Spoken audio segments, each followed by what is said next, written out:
Boa tarde, pessoal. Meu nome é Sigrid Kurtsalva Twiner dos Santos, sou médica de família e comunidade e hoje estou aqui para conversar com vocês sobre a abordagem de dependentes de droga na atenção primária. Perceba que é parte 1. Não dá para falar de abordagem de dependentes de droga na atenção primária em uma web só. Então a gente decidiu dividir essa web em 3 ou 4 webs. Tá? Então fiquem atentos para os avisos que vocês vão estar recebendo nos e-mails para as próximas webs desse mesmo assunto, onde serão abordadas outras questões também referentes à dependência de drogas. Tá? Na web de hoje, o foco vai ser a abordagem da equipe frente ao paciente e à família. Em outras abordagens, em outras aulas de webs, a gente vai estar falando sobre o CAPS e outras redes de apoio à atenção primária, vai estar falando também sobre o tratamento medicamentoso, seja da intoxicação aguda ou da síndrome de dependência, vai estar falando de grupos e de outras coisas ainda referentes a drogas, tá bom? Então hoje vai ser mais sobre a abordagem da família e do usuário. Então a web de hoje ela é útil para todo mundo na unidade mesmo, tá ok? Para começar, é importante lembrar que para a abordagem de dependentes de droga não é suficiente um único setor estar envolvido. Esse é um processo que precisa de ação intersetorial. Todos os setores precisam ajudar. Um só não tem perna para dar conta do trabalho. Então, políticas de saúde são necessárias, de ação social, de educação, do esporte, cultura, lazer, o apoio de legisladores, de profissionais da justiça, da família e dos próprios dependentes. É fundamental uma atenção integral, ou seja, avaliar o paciente na prevenção às drogas, promoção à saúde, tratamento quando aparece, reabilitação e redução de danos. Tá? Também sobre redução de danos, a gente tem que pensar em fazer uma web mais para frente, tá ok? Uma coisa muito importante é que quanto mais cedo a gente fizer o diagnóstico da dependência das drogas ou de outras substâncias psicoativas de modo geral, mais fácil vai ser o tratamento.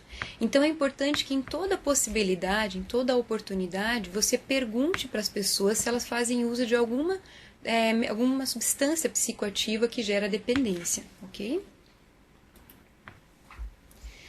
Rapidinho, algumas palavras que caracterizam a dependência do usuário. A primeira é compulsão para o consumo. O que é essa compulsão? Olha lá, é a experiência de um desejo incontrolável de consumir uma substância. O usuário tem a sensação de que ele é incapaz de dizer não à substância. Se ela vier à frente dele, chegar perto dele, se ele lembrar dela, ele não é capaz de dizer não para a substância. Okay? Aumento da tolerância. A quantidade de doses crescentes de uma determinada substância psicoativa para alcançar efeitos originalmente obtidos com doses mais baixas. Então, se inicialmente um cigarrinho de maconha fazia efeito, depois, para manter aquele mesmo efeito inicial, ele vai precisar de bem mais cigarros de maconha para fazer o mesmo efeito. Isso é aumento da tolerância. Não só a maconha, todas as drogas psicoativas fazem isso. Síndrome de abstinência, surgimento de sinais e sintomas de intensidade variável quando o consumo da substância psicoativa cessou ou foi reduzido. Acontece muito comumente em todas elas, mas no álcool é bem comum a gente observar que o paciente relata que ele tem tremor de manhã, ou ele tem alucinações, ou até convulsão quando ele fica em período sem usar o álcool. Alívio ou evitação da abstinência pelo aumento do consumo. O consumo de substâncias psicoativas visando o alívio dos sintomas de abstinência. O alcoólatra conta muito isso, né? Ele tem o tremor matutino e ele toma uma dose para firmar o pulso, né? Que daí ele diminui bastante a síndrome de abstinência. Quem mais também tem isso são os usuários de crack. Os outros também, mas o usuário de crack é muito comum a gente ver isso. Depois que ele usa a droga, ele tem uma depressão, um sintoma, uma sensação muito desconfortável, muito ruim, tanto psíquica quanto fisicamente, uma depressão muito profunda. E para acabar com o sintoma, a única forma é usar a droga novamente. Okay? Relevância do consumo. O consumo de uma substância torna-se prioridade mais importante do que coisas que outrora eram valorizadas pelo indivíduo. Então, antigamente, que ele conseguia controlar um pouco o uso da droga, ele continuava se importando com a família, indo para o trabalho, indo para a escola, não faltando a reuniões familiares, coisas importantes para a família. Com o tempo, à medida que ele vai se tornando cada vez mais dependente da droga, a prioridade é a droga. Não é mais a escola, não é mais o trabalho, não é mais a família. Então ele começa a faltar, ele não estuda mais, ele não vai mais a encontros familiares, esquece a família, esquece filhos na escola e assim vai. Estreitamento e empobrecimento do repertório. A perda das referências internas e externas que norteiam o consumo. À medida que a dependência avança, as referências voltam-se exclusivamente para alívio dos sintomas de abstinência, em detrimento do consumo ligado a eventos sociais. Então, inicialmente, é muito comum a pessoa entrar nesse mundo das drogas em eventos sociais, porque ele vê os coleguinhas fumando maconha, os amigos cheirando cocaína, ou fumando crack, ou usando álcool. Então, inicialmente é em eventos sociais e ele acha que é só em eventos sociais. Mas à medida que a dependência vai surgindo, vai aumentando, ele faz uso mesmo sozinho. Não faz a menor diferença mais se ele está em sociedade junto com outras pessoas ou se ele está sozinho. Reinstalação da síndrome de abstinência. O ressurgimento dos comportamentos relacionados ao consumo e dos sintomas de abstinência após um período de abstinência. Então, é muito comum no usuário de uma substância psicoativa que mesmo depois de um tempo em abstinência, surjam de novo esses sintomas. O tratamento para usuários de dependentes de substâncias psicoativas é para o resto da vida, não é só por um período, não é um tratamento agudo e agora melhorou, não é para o resto da vida que ele vai ter que cuidar. O objetivo da avaliação inicial são esses aqui. É sempre importante quando a gente vê um paciente que faz uso de uma substância psicoativa que a gente não esqueça desses itens aqui. Primeiro, o tratamento de qualquer emergência ou problema agudo. Então, a intoxicação aguda por alguma substância psicoativa, a gente vai precisar fazer o tratamento. Elaboração de um diagnóstico precoce acerca do consumo de drogas. Quanto mais cedo o diagnóstico, mais chance é de tirar o paciente dessa vida. Identificação de complicações clínicas, sociais ou psíquicas.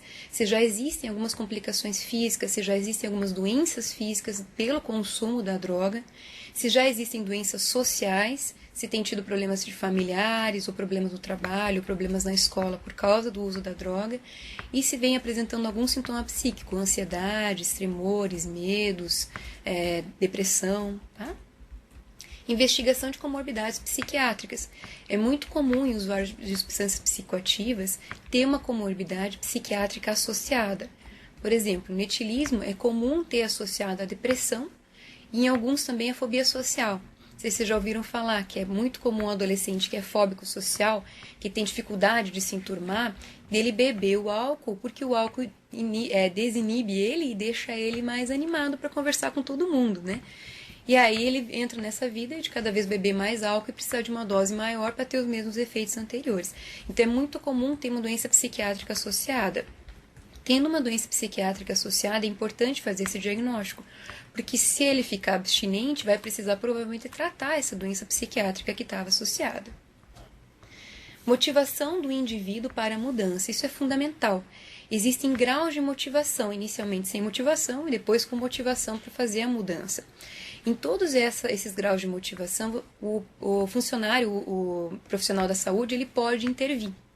Então, é importante saber qual que é o grau de motivação desse usuário. A gente vai falar mais um pouquinho sobre isso daqui a pouco. Estabelecimento de um vínculo empático com o paciente. É muito importante que o paciente ele não se sinta julgado, que ele não se sinta condenado pela equipe. É importante que a gente entenda a diferença entre condenar o consumo de drogas e condenar o usuário de drogas. A gente não deve condenar a pessoa, mas o comportamento que ela tem, sim, nesse caso do uso de drogas, né? Então é sempre importante deixar claro para o usuário de drogas que você não está numa equipe adversária da dele, você não está lutando contra ele, você está na mesma equipe que ele, os dois lutando contra um mal comum, que para os dois é a droga. Tanto para o profissional da saúde que quer ajudar ele a sair das drogas, quanto ele que também quer sair das drogas. Então é importante que ele entenda que vocês são uma equipe junto com ele, não contra ele. Determinar o nível de atenção especializada que o paciente necessitará. Nessa web de hoje eu não vou poder falar sobre os CAPS, sobre a intenção de internamento e tudo mais, tá? Porque não vai ter tempo para isso. Mas a gente tem a intenção de fazer uma web mais para frente só sobre isso. Então fiquem atentos para vocês participarem dessa web mais para frente, ok? Quais são as drogas ilícitas? Existem várias, não tem como citar todas, e vou citar as principais, tá? A cocaína é muito comum, ela pode ser usada tanto intranasal, injetável ou pulmonar. O crack é bastante comum nas unidades de saúde, a gente vê o consumo, e gera uma dependência muito rápida. Normalmente o indivíduo precisa de uma dose cada vez maior, e normalmente quando ele busca ajuda, ele já está usando doses bem elevadas do crack. O uso concomitante de cocaína com depressores do sistema nervoso central, como álcool, benzodiazepínicos e opiáceos, é frequente, com o intuito de equilibrar os efeitos estimulantes da droga. Ou o contrário, alguém que usa muito álcool pode querer usar a cocaína para justamente contrabalançar o efeito, já que o álcool é depressor e a cocaína é estimulante do sistema nervoso central. Então, os dois vêm muito juntos, é muito comum. Não sei se vocês tiveram oportunidade de assistir um filme chamado O Voo, com Denzel Washington. Ele representa um etilista e já no início do filme, você vê que ele usa cocaína para ele ficar animado, ativo de novo, porque ele vai dirigir um avião. É interessante o filme, até por causa das etapas em que o personagem do Denzel Washington passa até a aceitação de que ele é um dependente químico e que ele precisa de ajuda. E essas etapas a gente vê no dia a dia com nossos pacientes também. É um filme bem didático. Intoxicação aguda faz ansiedade, agitação, persecutoriedade, ou seja, medo de tudo e de todos, estão todos querendo perseguir ele, querendo o mal dele. Tremores, espasmos musculares, sudorese, midríase, taquicardia, aumento da pressão arterial e da temperatura corpórea. Overdose acontece quando há uma falência de um ou mais órgãos decorrente do aumento da atividade autonômica do organismo. Quando ele usa uma dose mais elevada da droga, ele corre o risco de fazer a overdose e pode vir a óbito por isso. Craving ou fissura é o desejo súbito e intenso de utilizar uma substância, em meio a uma sensação de mal-estar e desconforto físico e psíquico. Então, a cocaína ela tem esse efeito de dar um mal-estar, um desconforto muito intenso e que o indivíduo precisa utilizar novamente para acabar com aquele efeito anterior. O crack faz mais do que a cocaína em pó, por exemplo, mas também faz, ok? A cocaína em pó também faz. Maconha, o uso mais comum é um cigarro de maconha. Agudamente, o consumo da maconha causa euforia, sensação de relaxamento, ansiedade, hipotensão, taquicardia, incoordenação motora, hiperemia conjuntival, o olho fica vermelho, né? Boca seca e apetite exacerbado. Provoca ainda alterações cognitivas, como afrouxamento das associações, confusão, alterações da memória e fixação, prejuízo da atenção, além de outros. Então, a maconha é uma das drogas mais utilizadas e é bem comum no nosso meio, a gente vê bastante gente usando. A maconha ela é proibida no Brasil, e no Brasil, então, ela é financiada mesmo pelo tráfico de drogas. Né? Quem usa maconha financia o tráfico de drogas, é fato no nosso país. E quem usa maconha tende também a passar para as outras drogas. A maconha ela não dá uma abstinência tão intensa quanto as outras drogas, uma dependência tão intensa quanto as outras drogas. É mais fácil um usuário de maconha deixar a droga do que um usuário de cocaína ou crack. Isso não significa que ele possa usar sem se preocupar, pelo contrário, ele deve parar da mesma maneira, ok? Heroína é utilizada em endovenosa, associada a graves distúrbios físicos, overdose fatal, aborto espontâneo, colapso nervoso e doenças infecciosas, incluindo HIV e hepatite. Todas as drogas que são endovenosas, elas carregam consigo o risco de fazer também doenças relacionadas ao uso de seringas, como HIV, hepatite e outras doenças. Então, num usuário que faz uso de drogas endovenosas, vale a pena investigar essas doenças também. Causa ainda complicações pulmonares, como pneumonia, provoca obstrução de vasos sanguíneos nos pulmões, fígado, rins, cérebro, causando infecções e mortes desses órgãos. A heroína também cada vez precisa de uma dose maior para fazer o efeito desejado inicialmente. Nos usuários de drogas injetáveis, você pode observar que normalmente as veias têm bastante sinais de picada no braço, na mão.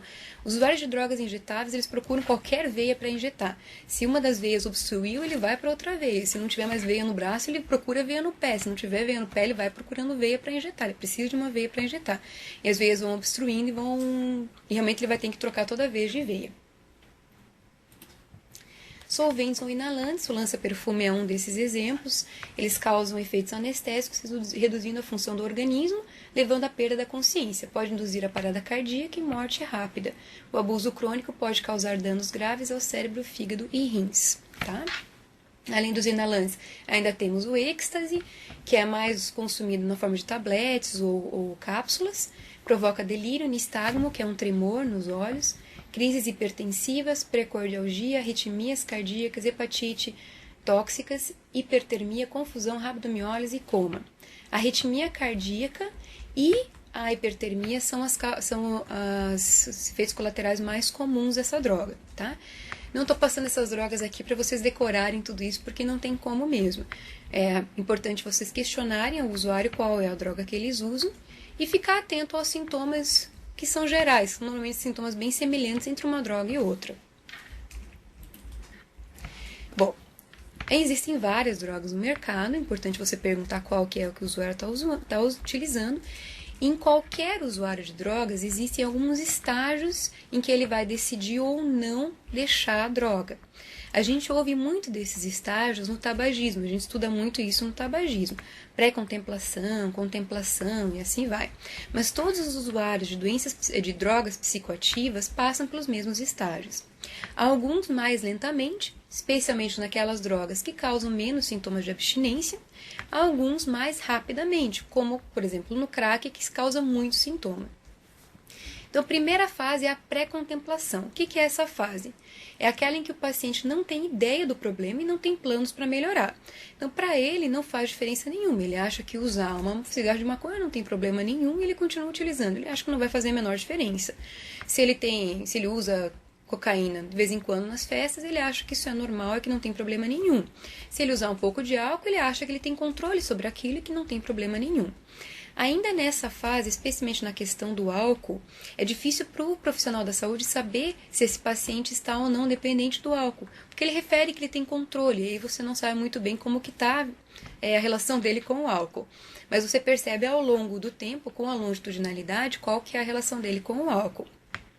Mas nessa fase, especificamente da pré-contemplação, em que o paciente acredita que não tem problema nenhum da droga, dificilmente o profissional da saúde vai convencer ele a parar de usar aquela droga. Pode até ser que consiga, mas é raro. Então, qual que é a postura do profissional nesse momento? É sensibilizar. Em algum momento, esse paciente vai voltar. Então, você tem que sensibilizar. Perguntar coisas do tipo, alguém já se queixou do seu uso de drogas? Você já teve algum tipo de problema no teu trabalho? Por exemplo, chegou atrasado no trabalho por causa disso, faltou ao trabalho. Ou no caso de escola, teve problemas na escola, diminuiu as notas da escola, esse tipo de coisa. Teve algum problema nas relações pessoais? Perdeu uma namorada, ou teve brigas no relacionamento? São perguntas que você pode estar fazendo para sensibilizar ele, porque ele acha que não tem problema nenhum usar. Então, você vai sensibilizando para ver se ele vai caindo a ficha de que aquilo lá pode ser um problema. Nesse primeiro momento, é essa ação do profissional, ok? A frequência e o segmento são visitas periódicas e você sempre deve estar ressensibilizando. E aí, como é que você está? E aquela questão? E o uso daquela droga que você me falou? Teve algum aumento da quantidade? E a frequência? Aumentou a frequência? Como que está? Aconteceu algum problema com relação ao uso da droga? E com o tempo pode aparecer algum problema e ele sabe que você está aberto para ouvir ele. Então, o mais importante nesse momento é o usuário saber que você está aberto para recebê-lo quando ele precisar. Depois vem a contemplação. O usuário percebe um problema, mas ele ainda está ambivalente com relação a promover ou não uma mudança. Então, ele sabe que o álcool está sendo um problema, mas ele não sabe se ele quer parar ou se ele não, já por acaso não tem controle, ele ainda acha que talvez tenha algum controle. Ele já percebeu que a maconha está trazendo problemas, mas ele ainda acha que não é um grande problema, então ele não sabe bem se ele deve ou não parar, ele ainda não decidiu isso muito bem. Qual a postura do profissional? Bom, aí ele já faz a triagem positiva com relação ao álcool. Nesse caso, se o paciente começa a perceber problemas, ele já é dependente do álcool, isso não tem mais dúvida. E aí ele deve ser sensibilizado mais positivamente, mais objetivamente. Você não gostaria de parar? Você já pensou na possibilidade de parar? Você gostaria de agendar uma consulta para conversar mais sobre isso, sobre os problemas que essa droga faz? Tá? A frequência do segmento, agendar outras visitas, no máximo a cada 3 meses, e sugerir uma entrevista familiar. Alguns usuários não vão querer envolver a família de jeito nenhum, porque a família ainda, talvez, nessa altura do campeonato, ainda não saiba que ele usa drogas. Se ele decidir envolver a família, é bom, porque sempre que você tem a família envolvida, você tem maior chance de sucesso no tratamento. Então, você pode sugerir, nesse caso, se ele topar, envolver a família no tratamento, ok? A próxima fase é a determinação. Ele percebe que tem um problema, que precisa promover mudanças e ele vai mudar. A postura profissional é oferecer soluções e retirar barreiras, negociar um plano de abordagem. Nesse momento, então, você se coloca novamente como parte da equipe dele contra um mal comum, que os dois estão contra as drogas, e que vocês vão, então, negociar a melhor forma para que ele possa deixar as drogas. É muito importante, nesse momento, você retirar todas as barreiras. É muito importante que a equipe priorize esses pacientes em consulta, sabe? Existe, claro, a classificação de risco, a prioridade da classificação de risco. Não é isso que eu estou falando. O paciente usuário de crack, de drogas, de qualquer droga, inclusive o álcool, se ele vem para a unidade de saúde sóbrio, abstinente e pede ajuda, não dá para agendar essa consulta para amanhã. Amanhã pode ser que ele não volte. Então, vocês precisam criar um fluxo dentro da unidade de saúde para fazer o atendimento daquele paciente o mais rápido possível, sem deixar os outros de lado. Claro que não, as outras prioridades também são prioridades, mas esse paciente também precisa ser encarado como uma prioridade. Não importa se ele já tentou 20 vezes e as 20 vezes ele recaiu. Se ele está novamente sóbrio, pedindo ajuda novamente, dê prioridade para ele. Talvez a única oportunidade de ajuda que ele tenha seja na equipe de saúde. Por isso ele busca a equipe de saúde. Então não negue ajuda para esse paciente. Não agende uma consulta para daqui a sei lá quanto tempo. Veja ele no mesmo dia, tá? A frequência, então, de consultas deve ser bem frequente, a cada 2 semanas no máximo, tá ok? Ação. Então, ele está pronto para começar a mudança. Nesse caso, você deve promover todo o suporte, definir a assistência, convidar a família para ajudar. Nesse período, a família já deve saber que ele é usuário de alguma droga e que essa droga está sendo mesmo um problema e é muito importante ter a família para ajudar, tá? Considerar a farmacoterapia e outros recursos. A farmacoterapia eu não vou abordar nessa web, mas a gente vai ter uma web sobre isso mais para frente, ok? A frequência agora é semanal por meses a fio. Tá? Se você puder encaminhar para o CAPS-AD, ótimo, seria muito bom. Ainda assim, você não deve perder o acompanhamento desse paciente. Precisa ver se ele está indo para o CAPS, se a família está apoiando, como está a família. Você não dá alta para ele porque ele foi para o CAPS, ele continua sendo paciente da unidade de saúde. E é muito importante você manter ele próximo de você, porque se ele deixar o tratamento do CAPS, é você que ele vai buscar, é a unidade de saúde, né? Manutenção, incorporação da mudança na rotina de vida. Agora ele precisa se enxergar como um não usuário mais, ele não é mais um dependente. A hora que ele parou a droga, ele não é mais um dependente. E ele precisa mudar algumas questões da rotina dele. Como a droga, por muito tempo, foi a muleta dele, foi a amiga dele, foi a confidente dele, foi tudo que ele era a droga, viveu tanto naquilo que aquilo era o mundo dele, agora ele precisa criar um novo mundo. Uma nova perspectiva de vida, novas coisas vão acontecer na vida dele e ele precisa ter novas funções, novas perspectivas para poder não voltar para as drogas. Qual que é a postura do profissional? Reforçar o sucesso, sempre parabenizar, sempre reforçar, encaminhar para grupos de autoajuda, não é porque ele parou que ele não vai ter dificuldade, pelo contrário, ele pode ser tentado de novo a voltar para as drogas e um grupo de autoajuda pode ser muito útil. Reavaliar a farmacoterapia, então nesse momento verificar se ele tem alguma doença psiquiátrica de base que você pode tratar medicamentosa ou com psicoterapia. Aplicar a prevenção de recaídas e a avaliação de situações de risco. É sempre importante perguntar para o paciente quais as situações que ele reconhece que são de risco para retornar à droga. Ficar atento para isso e que ele perceba essas situações de risco e que ele evite essas situações de risco. Frequência de segmento inicialmente mensal e antecipar sempre que necessário. Então, dizer para ele, sempre que você precisar, você pode retornar. A unidade de saúde está aberta para auxiliá-lo. E a recaída. Então, é importante que a gente que a gente saiba que pode acontecer. Na verdade, na maioria dos casos, eles vão recair. É importante que o profissional tenha essa paciência de receber esse paciente novamente, de reiniciar o tratamento com esse paciente, reiniciar toda a abordagem com esse paciente, com muita tranquilidade, sem julgamentos, com muito acolhimento, recebendo ele com carinho na unidade de saúde. Eu sei que não é fácil, que muitas vezes a gente se frustra muito com alguns pacientes, porque alguns pacientes a gente espera muito e quando eles recaem a gente também sofre, né? A gente sofre um processo de luto com o paciente, porque a gente esperava que ele fosse conseguir. Mas a gente tem que superar isso e ajudar ele de novo, né? Então a postura do profissional é de otimismo, é de reforço para retomar e continuar o tratamento e sempre fortalecer a família, porque a família precisa estar junto mesmo na recaída, que é muito difícil para a família também. A frequência de segmentos vai voltar à fase anterior. Então, dependendo da fase em que ele encontra, você vai ter a frequência de acordo com a fase anterior. Questões essenciais. É muito importante numa primeira avaliação, quando o paciente fala que está usando alguma droga, você perguntar essas coisas aqui.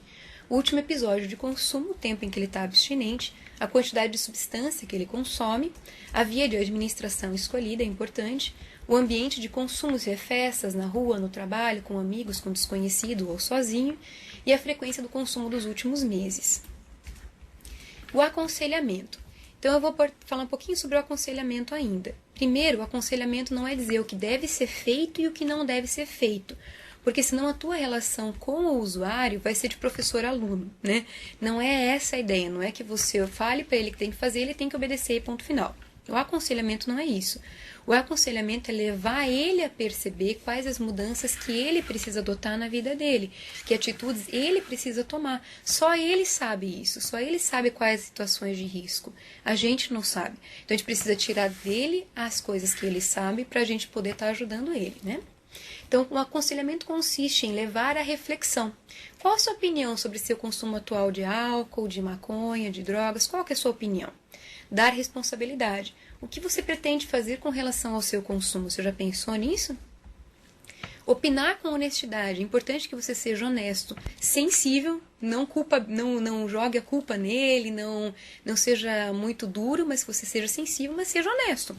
Olha, na minha opinião, o seu uso de substâncias está absolutamente fora de controle. Você precisa de ajuda. E nós, aqui da Unidade de Saúde, podemos te ajudar se você quiser, né? Então, é importante ser honesto. Dar opções de escolha. Vamos discutir as opções que você tem para tratamento. Então, coloque as opções na mesa, veja o que ele escolhe de tratamento. Demonstrar interesse. Conte mais sobre a sua semana. Como foram suas tentativas para se manter sem uso? Mostre interesse pelas coisas que ele fala, né?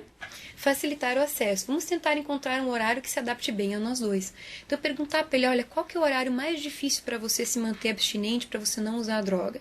Vai te dizer o horário e você diz, olha, então vamos tentar marcar mais ou menos um pouco antes desse horário, e aí você vai estar aqui com a gente vai estar te abordando nesse momento de maior dificuldade. Tentar achar um horário que seja bom para ele e para a equipe de saúde também. Evitar confrontos. Ao invés de encontrarmos culpados, podemos juntos buscar a solução para seu problema. Às vezes eles dizem, mas é que meu pai e minha mãe foram ruins comigo. Pode até ser que seu pai e a mãe tenham sido ruins com você, mas isso agora não faz diferença. O importante é que agora a gente junto busque uma solução para o problema e não um culpado pelo problema. O problema já está, então vamos resolver ele agora, né? O dependente tem que admitir que precisa de ajuda. É importante levar ele a fazer isso, a admitir que ele precisa de ajuda. Mas é fundamental que para que ele faça isso, que isso aconteça antes de ele chegar ao fundo do poço. Tá ali, chegar ao fundo do poço. A maioria dos usuários, eles vêm recorrer ajuda quando eles já estão no fundo do poço. E a gente acaba percebendo mais que eles estão numa vida ruim quando eles estão no fundo do poço. É importante a gente tentar o quanto antes fazer isso, de buscar eles, de estar acessando esses usuários antes de chegar no fundo do poço, né? A família não deve acobertar o uso das drogas. É muito comum aquela mãe muito querida, que às vezes o paciente vem, ou a esposa muito querida, né, que ele chega em casa bêbado, vomita, bagunça a sala inteira e cai no chão, né? E ela, por ser uma mulher muito querida mesmo, uma pessoa muito boa, ela quer ajudar esse marido, esse filho, então ela dá banho nele, coloca uma roupinha nova, coloca na caminha, ajuda ele, né? Mas se você for pensar, qual é a melhor forma dessa pessoa perceber o vício em que ele está? Se ele acordar e ele se encontrar todo vomitado na sala, uma bagunça, caído no chão, ou ele acordar e ele está numa cama, arrumadinho, quentinho. É muito mais fácil ele perceber que ele está numa situação complicada se ele acordar vomitado na sala, né? Então isso você pode orientar para a mãe. Olha, eu sei que você quer o melhor para o seu filho ou para a esposa, eu sei que você quer o melhor para o seu marido. O melhor nesse momento é deixar que ele perceba o problema.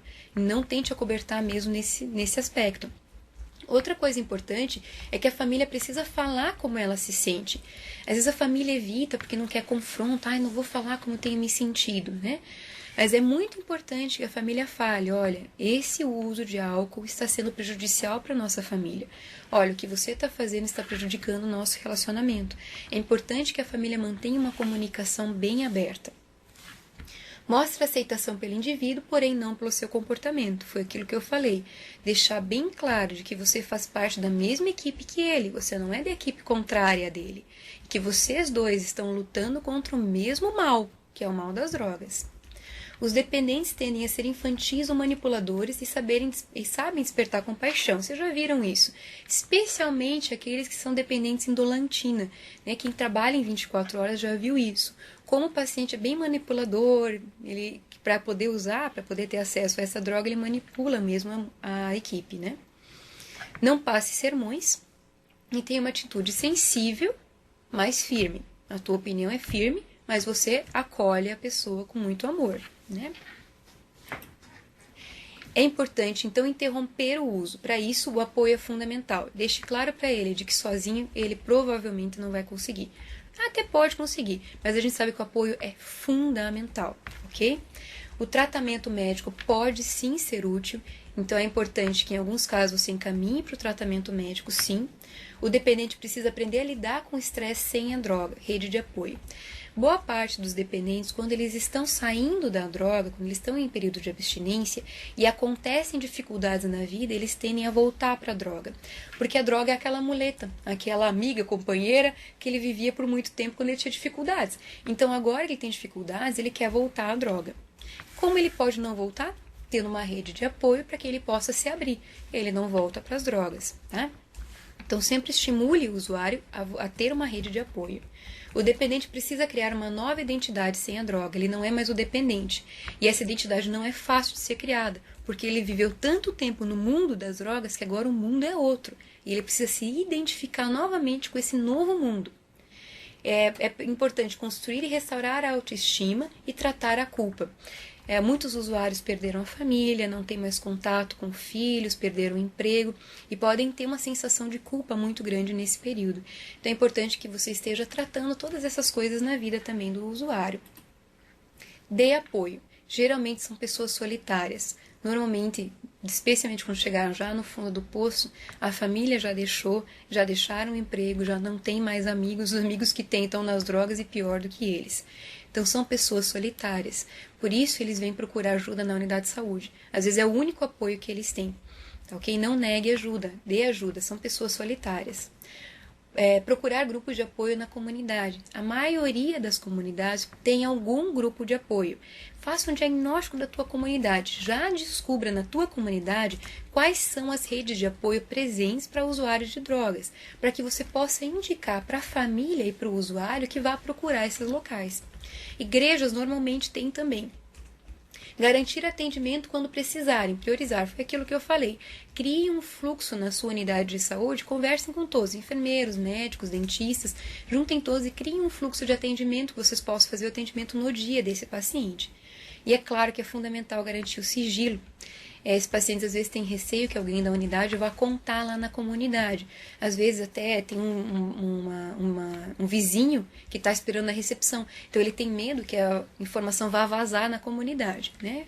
Claro que toda a comunidade já sabe que usam drogas, mas alguns não, e eles não querem que a comunidade saiba. Então é importante você dizer para eles, aqui dentro você tem segurança de sigilo, tá? Estimule o autoconhecimento de mudança de vida. Depois de criar um vínculo, na fase de recuperação, vale uma abordagem para fazer a pessoa refletir sobre o que o levou ao vício e não a voltar a usar.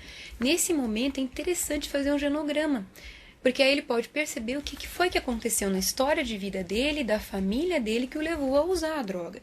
É muito comum no usuário de álcool e drogas terem outros usuários na família.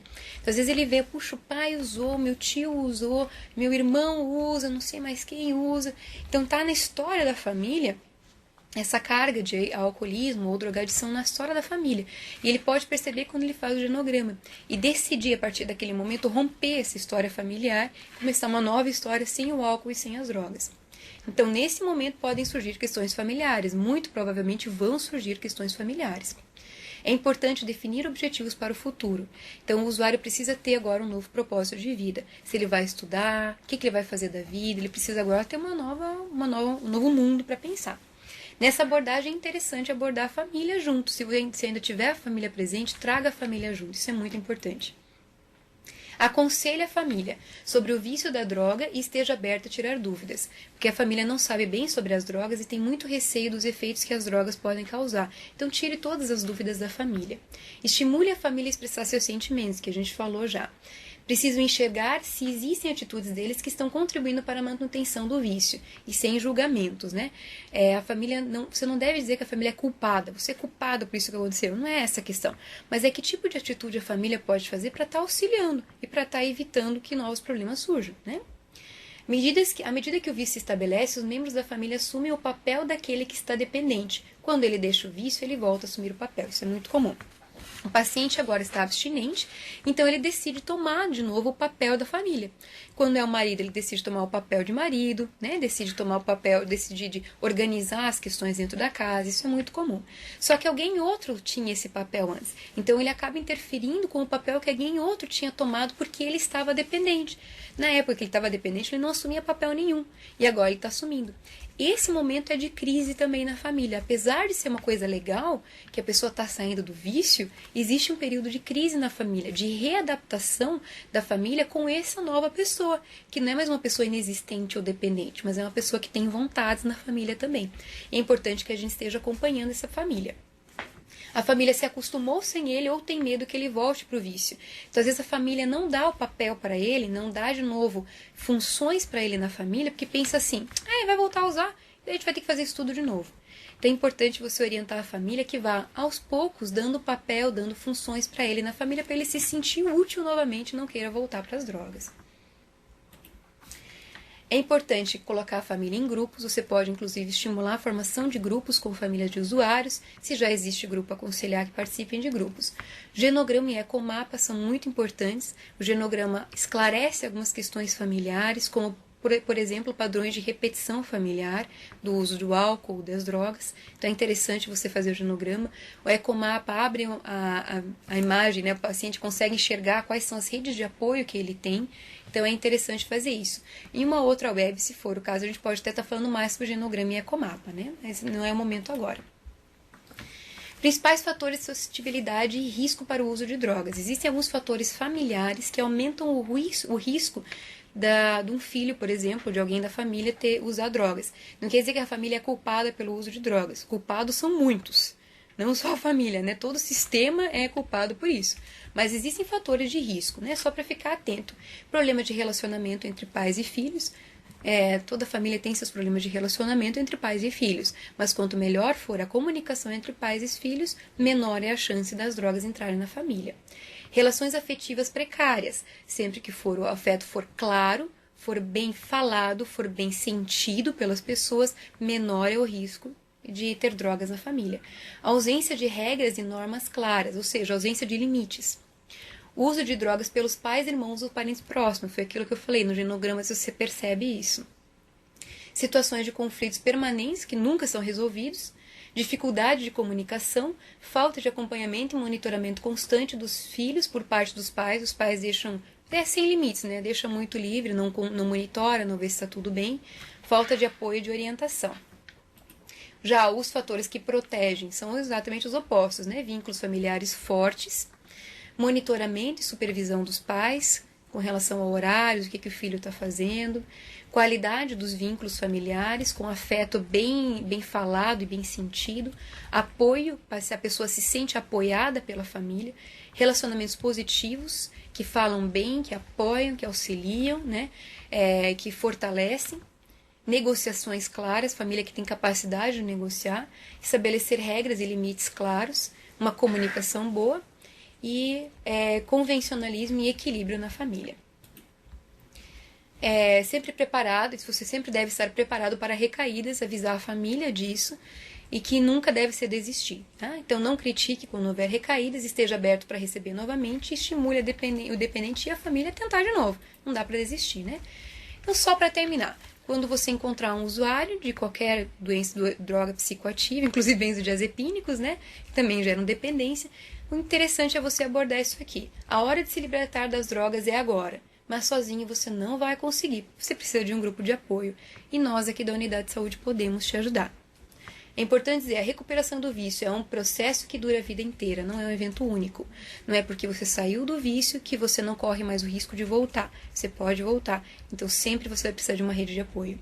Se tiver recaída, não desista, nunca desista. Não importa quantas vezes você tenha recaída. Você precisa ficar longe das drogas e evitar os amigos que usam as drogas. Se você conhece os seus fatores de risco, evite os fatores de risco. Não se sinta autossuficiente quando estiver livre das drogas. Procure sempre uma rede de apoio. E ali, por fim, mantenha um sistema de apoio que possa auxiliar você nas suas lutas. Ok? É isso. A abordagem de hoje é essa. Eu queria estimular vocês a estar procurando as nossas teleconsultorias, tanto síncronas quanto assíncronas, para tirarem mais dúvidas sobre isso, porque eu tenho certeza que muitas dúvidas surgiram com essa web. Essa web não teve a pretensão de esmiuçar todos os assuntos dessa abordagem. E é importante que vocês enviem tanto síncronas quanto assíncronas, casos clínicos, situações complicadas, para que a gente possa estar auxiliando, ok? É isso, obrigada pela atenção.